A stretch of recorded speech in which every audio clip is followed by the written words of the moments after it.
Allah'ın emri, peygamberin kavliyle kızımız Başak'ı, oğlumuz Fatih'i istiyoruz. Ben evlenmeye Başak ve Fatih'in ani bir şekilde evlilik herkesi şaşırtıcı durumda.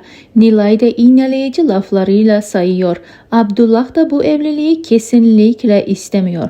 Tuncay diyen birisinden Fatiha ailesine, şirkete zarar gelmesini istemeyecek. Geçtiğimiz bölümde Tuncay'ı polise ihbar eden gizli kişi ise Abdullah değildir. Ömer de değil. Bu Asil olabilir. Asil de olmazsa başka bir Tuncay'ın düşmanı olabilir.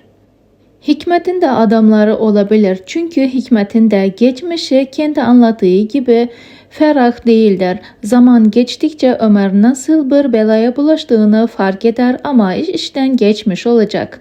Bunu da yüzeye çıkaran kişi Asil olacak. O ne kadar Asil'i düşman gibi görse de onun için savaş açsa da sonrasında Asil'den minnettar olacak.